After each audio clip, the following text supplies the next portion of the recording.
السلام عليكم ورحمة الله تعالى وبركاته. مرحبا بكم في قناتكم قناة إبداعكم هاجر. إن الله وملائكته يصلون على النبي يا أيها الذين آمنوا صلوا وسلموا عليه تسليما. اليوم كي كتشوفوا إن شاء الله غادي نقدم لكم بيتزا، غنقدم لكم لي ميني بيتزا. إن شاء الله نبداو على بركة الله. المقادير كي كتشوفوا عندي هنايا 500 غرام ديال الفورس اللي مزيان اللي غربلته.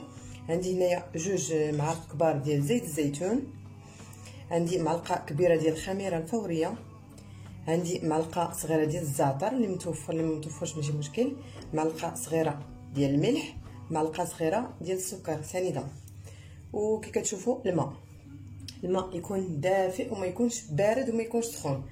وغادي نبداو على بركه الله الطريقه ديال التحضير. غادي نجيبوا البول ديالنا وغادي نصبوا فيه خميره فوريه ونصبوا فيه السكر،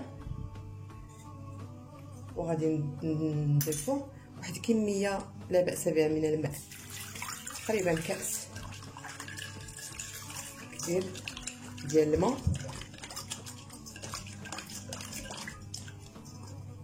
غير كون غادي دير لنا هذه الخميره تاخذ التفاعل ديالها. نحاولوا نرجعوا واحد شويه دير التفاعل ديالها الماء.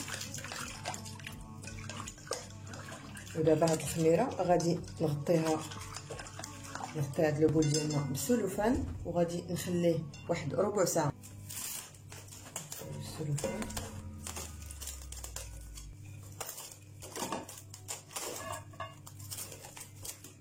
صافي وغادي نخليه واحد ربع ساعه وان شاء الله ونرجع معكم نكملوا بقيه التحضير. وهانتوما كي كتشوفوا من بعد ما خلينا الخميره واحد ربع ساعه، هانتوما كي كتشوفوا خمرات. دابا غادي نضيفوا الطحين، غادي نضيفوا ليه الملح، وغادي نضيفوا الزعتر،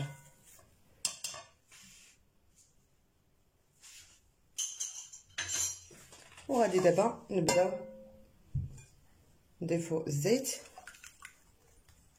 الزيتون. اللي ما متوفرش ليه زيت الزيتون يقدر يدير الزيت نباتيه. ودابا غادي نبدا ناخذ الطحين تدريجيا ونبدا نعجن. بسم الله.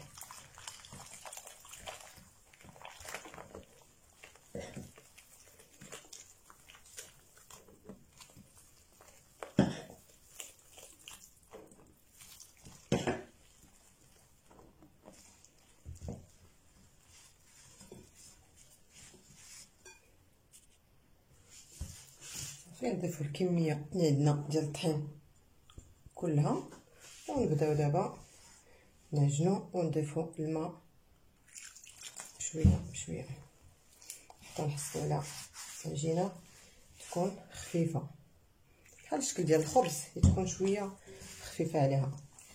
هي قد ما كانت العجينه ديال البيتزا رطبه وخفيفه قد ما كيكون المذاق ديالها مزيان.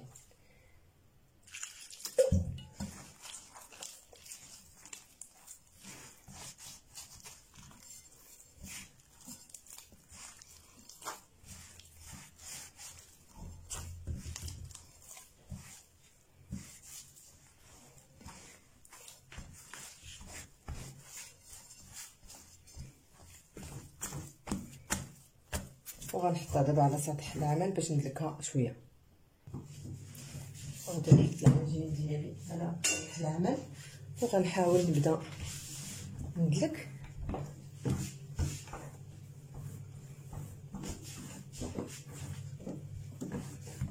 ندلكوها مزيان.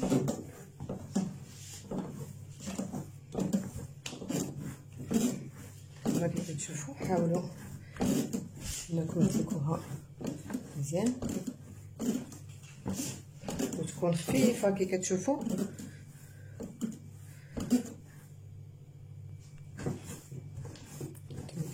تكون خفيفه. نتوما كي كتشوفوا القوام ديالها خاص يكون على هذا الشكل. نزيدو مازال ندلكوها واحد شويه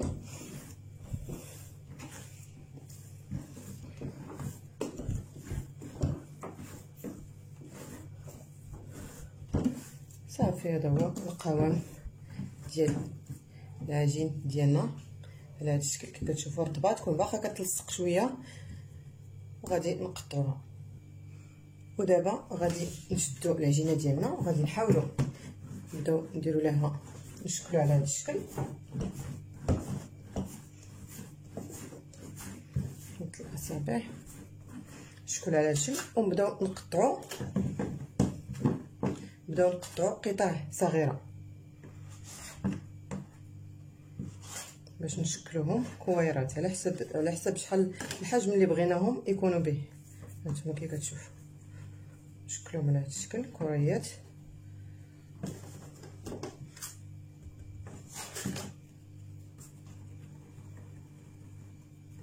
قد ما كانت كي قلت لكم العجينه خفيفه وكتلصق شويه قد ما كتكون البيتزا ديالنا زوينه. وكنبقاو ونشكلوهم كويرات على هذا الشكل.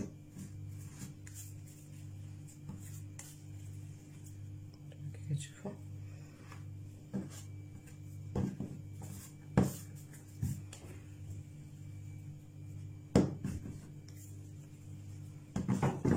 نستمروا العجين ديالنا كي قلت لكم حتى كتبقى كتلصق لكم شويه ما ديروا لا طحين لا والو، تما كتكون النتيجه مزيانه. صافي نكمل على هذا الشكل وانا كنشكلهم كويرات.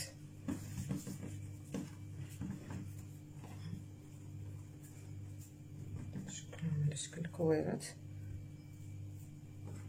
من بعد ما شكلنا الكريات ديالنا غادي نجيبوا الطاوه اللي غادي ندخلوها الفرن. انا بريفير انني ندير ليها ورق الزبده، وغادي نجيب الكريات ديالنا اللي حضرناهم وغادي نحطوهم في الطاوه.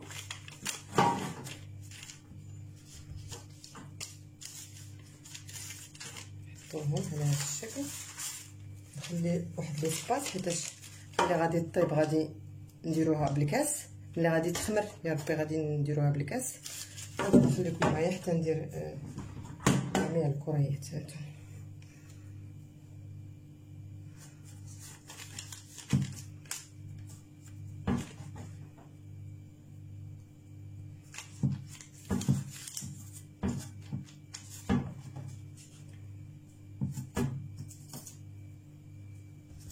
نديرو واحد السباس بيناتهم، حيت فاش غادي نبغيو نديروهم بالقفاله ديالنا نوريكم ان شاء الله من بعد باش يكون لي سباس انه يكون بلا يكون المساحه تبقى المساحه باش يقدروا يوليو البيتزات.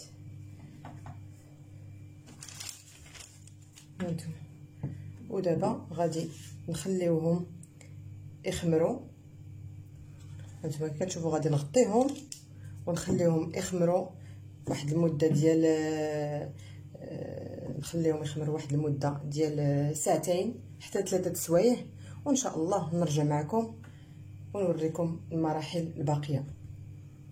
دابا ملي غادي نغطيهم ونخليهم يرتاحوا غادي نمشي ان شاء الله معكم باش نصاوبوا الحشوه اللي غادي نستعملوا في هاد لي بيتزات.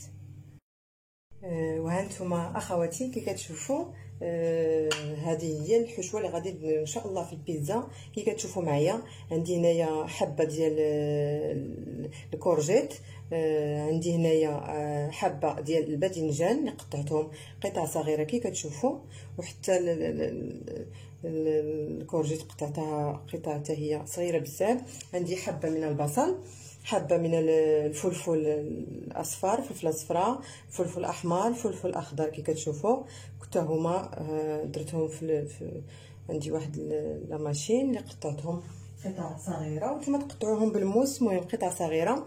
عندي هنايا الدجاج اللي قطعته بتيدي. والحشوه كتبقى اختياريه باش تعمروا نتوما واللي متوفر عندكم.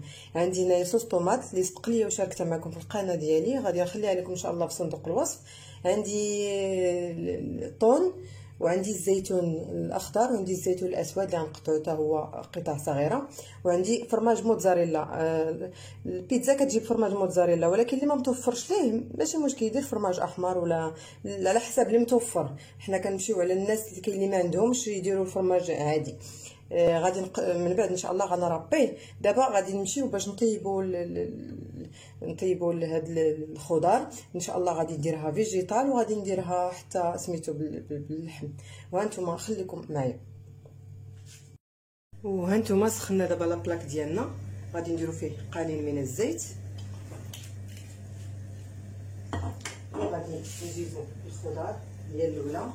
غادي ندير الكورجيت،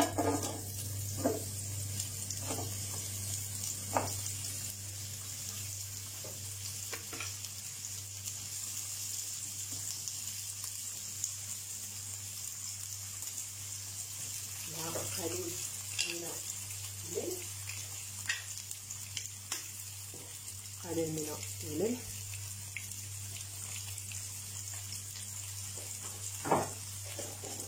وقليل من الفلفل الاسود،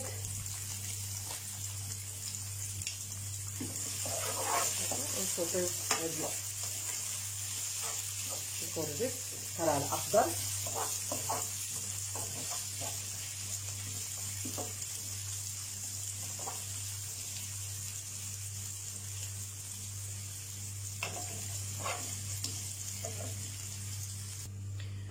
وهانتوما من بعد ما الكورجيت ديالنا صافي طابت الزيت، غادي نحيدها نحطها فواحد لاصيت. ومن بعد ما حيدنا الكورجيت دابا غادي نديرو بصله،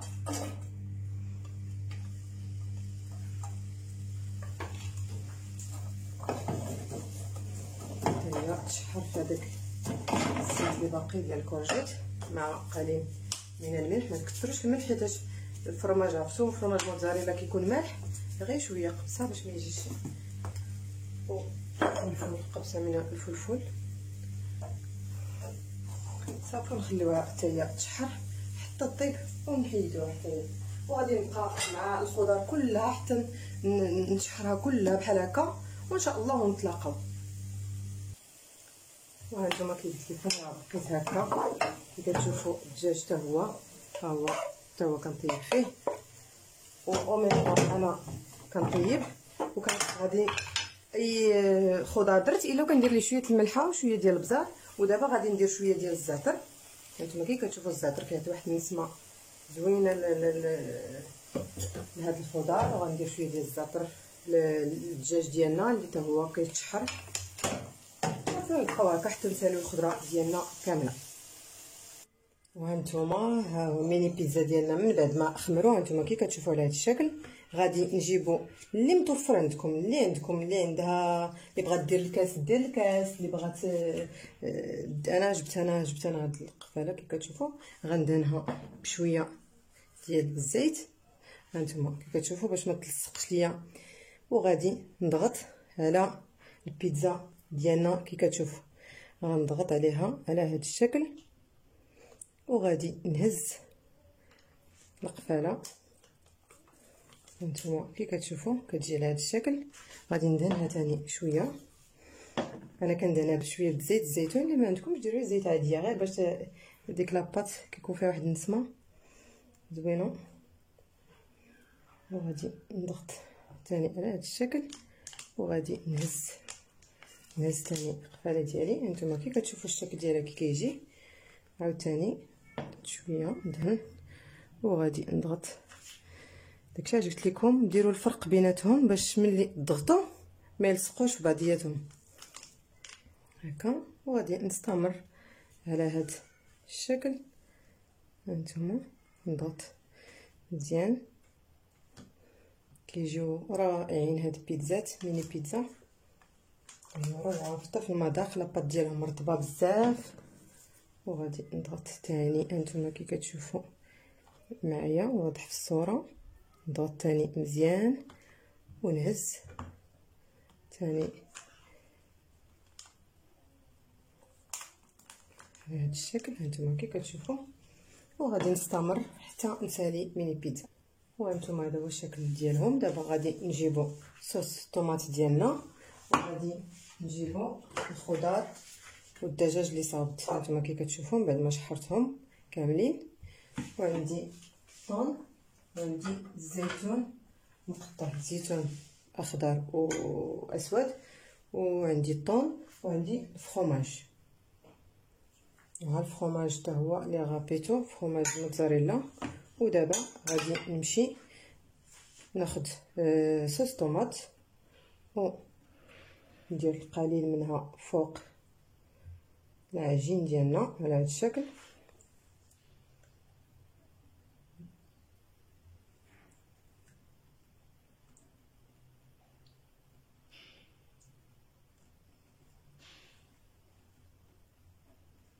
شوفي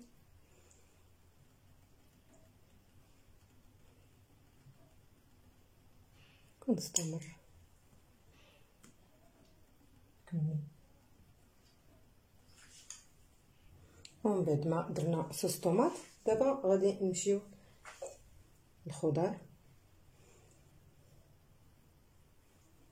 بهذا الشكل. تقدروا تزينوا بالشكل اللي بغيتو. نحاول ندير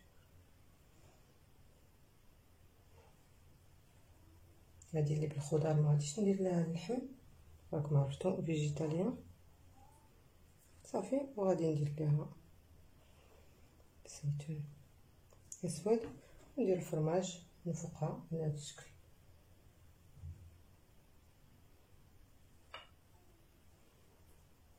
الفران دابا سخنته ديجا على درجه الحراره 180 حتى 200. انا درت غير 180. نتوما غندير شويه ديال البصل، وندير فلفل اصفر والفلفل احمر والفلفل اخضر، ونزين ميني بيتزا ديالي على الشكل اللي انا بغيت. وندير الفرماج من الفوق. راه كيجيو زوينين هاد ميني بيتزات واقتصاديين، حتى اللي ما عندهمش اللحم يديروا غير الخضره، يديروا كورجيت، يديروا نتوما الخضر كي كتشوفوا كلشي متوفر. دابا غادي ناخذ الثوم مع قليل من البصل، فلفل اخضر، فلفل احمر، الالوان شوف كتجي زوينه. ندير زيتون، وندير الفرماج، وغنستمر على هذا الشكل على هذه الطريقه حتى نكمل التعمر ديال الميني بيتزا. وخليكم معايا ملي طيب ان شاء الله نوريكم الشكل النهائي ديالها. خليكم معايا نشارك معكم وحده ديال الدجاج اللي غادي نفرش ليها شويه ديال البصل، شويه ديال فلفل احمر، فلفل اخضر، وغادي ندير الدجاج ديالنا هكا. وانتوما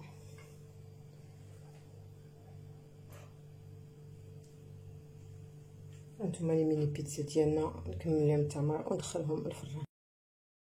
وهانتوما خوتي نتمنى ان البيتزا ميني بيتزا اللي حضرت معكم اليوم انها تنال الاعجاب ديالكم، اللي جات على هذا الشكل. هانتوما كي كتشوفوا ميني بيتزا اللي تقدروا تحضروها للضيوف ديالكم وتحمر لكم وجهكم، وتقدروا تحضروها للعائله ديالكم تبرعوهم، وحتى الوليدات يديوهم معاهم للمدرسه غوتي.